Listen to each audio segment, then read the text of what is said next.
Due to the rising number of Force users who managed to somehow slip through Order 66, the good folks up in Imperial High Command have mandated that I make this video on how members of the Stormtrooper Corps can defend themselves against these Force users. So strap in, because this video is going to take you through the very ways to do so, and let me tell you, it's not easy. There are many factors troopers such as yourselves have to consider when dealing with these laser light sword wielding maniacs, and not all of them are necessarily a part of the light side, as they call it.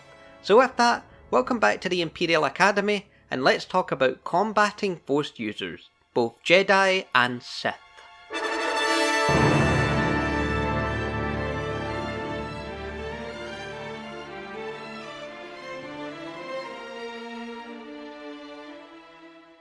So, first things first, this video shouldn't even be getting made in the first place, as all Force users should be pretty much, dead, but they're not. So here we are. As you know by now, the Jedi and the Sith have been in conflict over the course of hundreds of thousands of years, blah blah blah blah blah. You've heard all that before. What we really want to look at is the period in time known as Order 66. Order 66 was a contingency order initiated by the self-proclaimed Emperor Palpatine that mandated that all Jedi and Force users in general be executed for treason against the Republic, which at this time had transformed into the Empire. The execution of the Jedi was carried out by the many clone trooper legions that once occupied the dying Republic's territories, turning their back to their former Jedi generals and shooting them without so much as a second thought, giving the Jedi practically no chance to fight back. Of course, like all things in this galaxy, nothing is perfect, and some of these Jedi have managed to slip through the purge undetected, and by some I mean many have managed to survive, so that means the task of dealing with these rogue Jedi and Sith is left to you troopers. Having been left to recuperate, these Jedi have even managed to influence the creation of the Rebel Alliance. They say that the young Luke Skywalker spearheading the rebellion's fight against the Empire is a Jedi himself. Who knew? If that is true, then you best listen, because we are going to analyse the Jedi and the Sith, and then look into how to combat and defeat them. So you're probably thinking to yourself right now, oh, I can take on a Jedi, just shoot the lightsaber at their hand, dodge their force attacks and knock them right out. You know, as they say, hokey religions and ancient weapons are no match for a Yeah, listen, sorry to burst your bubble, but coming from experience, Force users are some of the most dangerous individuals to take on throughout the galaxy. Very few actually survive encounters with them, no matter if they are Jedi or Sith. Force users have access to a large selection of freaky abilities due to their connection to the Force, a mysterious energy thing that binds all living beings within the cosmos, or so they say. Both the Jedi and Sith channel the Force to perform extraordinary feats such as lifting, pushing or pulling objects telekinetically, those being just the tip of the deep iceberg of Force-related abilities of the Jedi and the Sith which have been observed by the Empire. These include, but are not limited to, Force push, pull and lift as mentioned before, healing, meditation, increased reflexes, increased strength, rage, mind trick, choke, lightning, crush, stasis, dash and so much more. These of course should give you an idea of just what you will be dealing with when it comes to facing off against Force users. Now let's look at another aspect that make these individuals so dangerous, that being the tools they are armed with in combat, the lightsaber. The lightsaber is one of the most revered tools used by both Jedi and Sith, and when in use they are fast, deadly and extremely dangerous, and are capable of cutting through most materials with ease, which is bad news for you troopers, as your armour was not designed with the intention of defending against lightsabers. These lightsabers are powered by kyber crystals, force-attuned crystals which allow lightsabers to focus their energy into a hardened beam or blade. That's the simplest explanation I can give on how they work, but the good news for the Empire is that we are currently in control of the distribution of kyber crystal throughout the galaxy, meaning we should hopefully see less lightsabers being utilised. An important aspect regarding Force users I feel we should analyse is the Sith.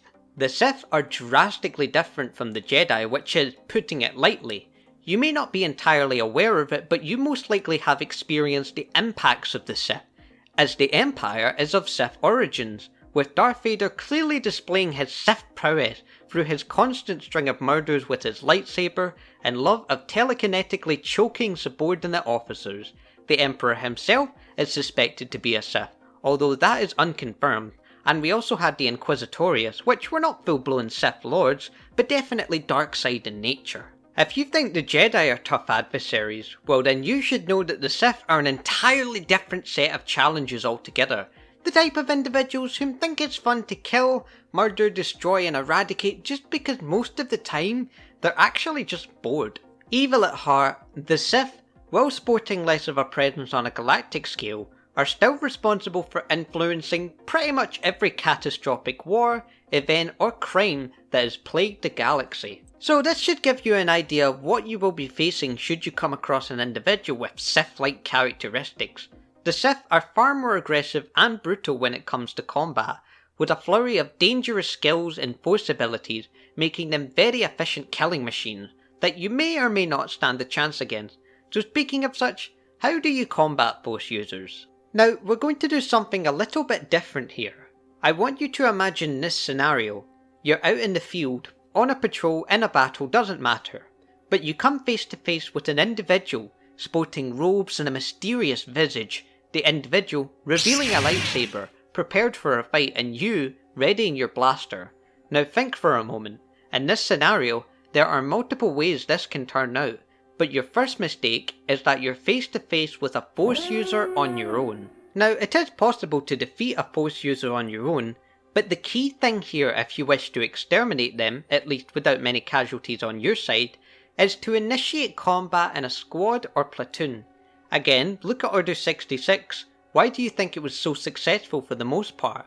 Due to the large number of clone infantry, which managed to overwhelm the Jedi, and probably because they took them by complete surprise. That's another thing which can give you the upper hand in a fight with a force user. Taking them by surprise, utilising your surroundings. Are there any thick bushes or shrubbery nearby which you can hide in? Is the atmosphere of said planet you're on thick with fog, making you borderline undetectable? What is visibility like? Is it pitch black like Umbara? Could you use night vision? These observational and rational thinking skills can prove valuable when in combat with a force user. Although taking a force user by surprise is trickier due to their heightened senses, but it is possible to do so. When you find yourself in direct confrontation, the one thing to look out for is the lightsaber. It's mentioned before, a lightsaber can cut through most materials, including yourself, with ease, so keeping distance from the force user is another crucial part to ensuring your survivability. If you can do that as a well-coordinated squad, then you have a very high chance of coming back from an encounter like this alive, but there's more to it than that. Going back to safety in numbers, your blaster, believe it or not, is your best friend in this scenario. You probably know that force users can deflect blaster bolts with their sabers, so how is one helpful? Well, you see, that's the thing. Saber wielders can only deflect so many bolts and for so much time before it begins to get exhausting for them. Should you see the force user's pace begin to slow, then this is your opportunity to end the fight. Do be aware though, should force users start to struggle in a fight, their first priority is probably to retreat, using the force to increase their agility tenfold, meaning they can jump several feet into the air, helping them to gain higher ground over you and thus gaining a tactical advantage, performing hit and run tactics which can be really dangerous, especially against a single trooper, and sometimes even against a platoon or squad. But before we end this video, what about force attacks? Well, suffice to say that force attacks are in general very tricky to avoid due to the fact that they can influence a large area around them, whether that be lightning or a push utilising the force. Learning to anticipate a force user's utilisation of the force is extremely crucial, as while you may not be able to outright stop it, you can certainly dampen the effects they have on you and your squad. Your armour can also play a big role here as well, protecting you from blunt force trauma as a result of usage of the force. Yet some force attacks are especially powerful and can't be dodged or anticipated. These of course mostly being more Sith related force abilities, but the key when it comes to this is to ensure that they don't use the force in the first place via extermination or capture. After all, as troopers of the Empire, it's your mission to ensure we don't have any more of these pests running around the many galactic sectors. But I think you are now aware of how to combat Force users should you encounter one, or many, out in the galaxy. And with that, thank you very much for watching. Long live the Empire, and may the Force be with you.